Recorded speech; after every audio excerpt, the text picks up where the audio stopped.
ya me ya me say obema de wodo yire beba ha say ama oba no abe chesu afiri fie de fa omanko abra minim se man bi be twe omo anu abia so aka say oh de enfa so ne woso ene nkra no ma modo omo ba oba ne ba be boa ama be ma na ye adwuma ntina me de we famu no woni menya adwua ma me wo so kosoro ma dodo san ne ba ha say ya ombe boa mu kunu mu twa nkra no ma me ma na ye adwuma onu aba bedu ha na danfo bia ode ne kunu akosa ahuhia hia ni matunufo se ukunu sha oso a ha say no we are single parent aban ba omoa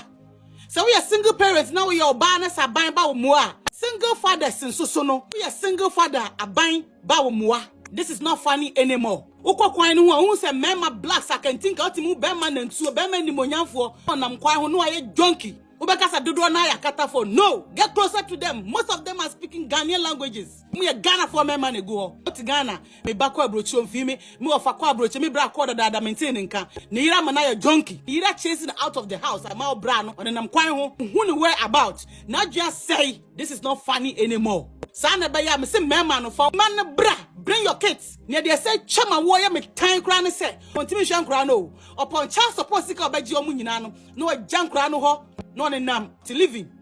Most of them Quran get drugs, just say a whole lot of stuffs. I am per se, ye dear no baby boss say. Now what was the essence of it? A bema who so be show ma, who next generation, who legacy, what the pebby, was sifuanti, and our bre, who sweaty ye, one for scan for your baby ama, who so menti, who sorry also menti no, who menti nene say, found Quran bra, putting Quran bar, bema and abit ration crano. Obi kura bega se namu susu na bema de uhia oba e mama dodo asan na omodo omo yire no aba ha se ya na jode ne sako kan oba na ma ne de nsaka no bra ba ya adwuma ofi on ne be no anku be huru nkukuom oba pra ba huru adwaye oba bi wo ho huru adwaye week we next week ni kunu huru adwaye ade asa na omakofi a bra de ne se prepare ne yire se nka opeka kredi ama no ho asisi ne ho so no na bra simpai so nsema e ka kire bra na bra self esteem abafom then nam so ama ne be ma fon aka say owi anu asa kuku na kwotena bontin so ntimi ne na so any say ye nua ba bia send me comment bi wo ho e ma no ya na ye pese ne ma inside ye asama me nua ba na ibisa me ne say first ye wo se mema no de adu de mo fo mo ma no emra brochire no munya ma ne wo Ghana question ne say na se mema ne ja ma no wo Ghana sa na de na ma no be ye me nua ba won fe ye otobrosie na mama so mento kwahye hima wo e be ma no oba abrochira wo sam na nim fifire no he be ma bia wo abrochi so okun wo abrochi afafo frɛ ne bisa no edu sama time wa akatafo no kala he won say what this funny say yes boy bi first time obedru abrochi wo say ye de edi nre edu sama time am kura do mo toma na mo fa shatade ni mo omo de toma ni gu atade so okun ba ye ohun ni nyina akatafo ma no omutimi ba wani pampan baka cho say man I just want to chill with you, what's up okuhu ni nyina e man bi bai okuhu ni nyina otintimu di nanim fifire e ba be fa wo bai odu bedru ha no na wonim nyansa wo na wadwemu do we smart wa reporting na ma police wo de na ma child support wa pam na fifie sister oda kwanyam ame okunu oda ne ka mu na question na ubusam na meto ama me dane ni se ama oso hu se de tie wa hu nyansa busa hu se enti mema na ya de do munam sa kwan ni nyina so no what would they be doing ya busa menua bema na wo keka ne ma se wo ye koshuni wo nipa boni ni aniyam hyehye no ama na bodam na nam lord kwan so awa kwantuo mu bi man so ode hye kra no abeya koa wo busa se what will he be doing Koko her winter time. Obusa said, what will he be doing? Yeah, mame. What will he be doing? Ona do ba ye. Ohunyansa do ba yo. Uba yo be kenesi abonten. Mame. Question na obusa me say, e mema na afa man na ma de na man be Ghana no. Me busa say, do mo fa sa kwan ni nyina so ade na mo susu be ye. Hey! Emma. Eni me say sisu biom. Once say musu ban dia, me nuanu meme. Mumfa mama ne mra oba ne ka Ghana onto lotto ni bi sister what will you be doing answer ne say to lotto koko pevesa fabra bema bia wo wabrochira kumaso ade ne say ebakwa akofa ne yere ne ma abeka ne nsa wabrochi mamu erade bema bia wakofa yere no ma every Ghana abedru abrochi mamu yede wako child support ama police fo achi wotumu yede wako prison wasre ne abasa Una wo to mpa no na susu da konyam. Una wutu apartment ni kana nso befia na ayem hihyew. Oh, musa amema ni nyina ye mamudue eni amane hunu.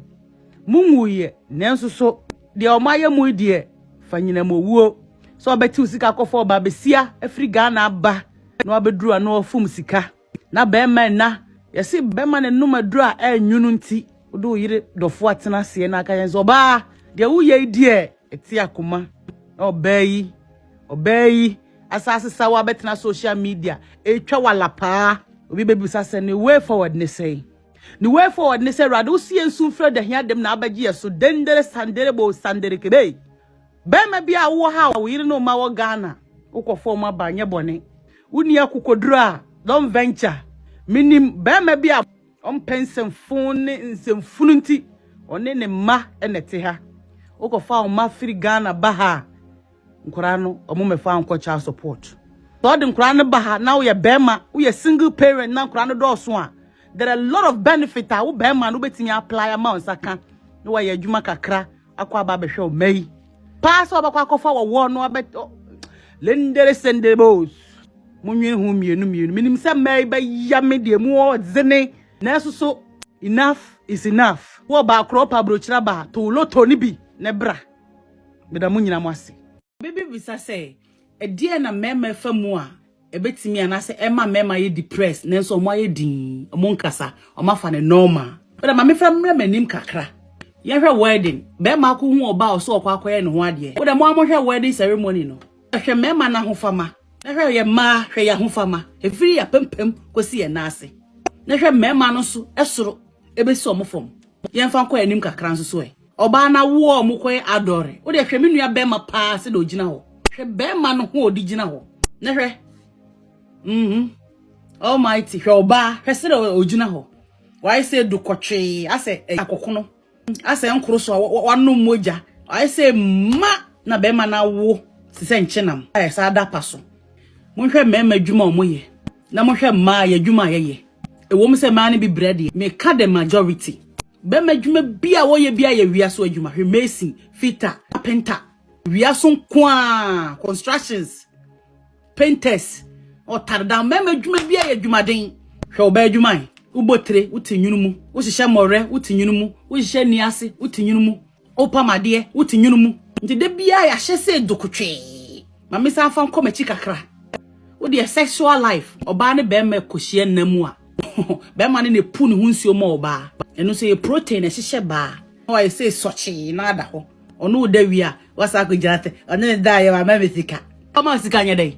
I don't want to go there too much today bema osore ahoma chi ona ye last person so obeda mema de do sen no so mu dware kura na munya daage tena hwehwanim ehwe omanim di nkun srasra o skin so bema bi bia ye hwehwew why say sochi utimi kura ka se minku asa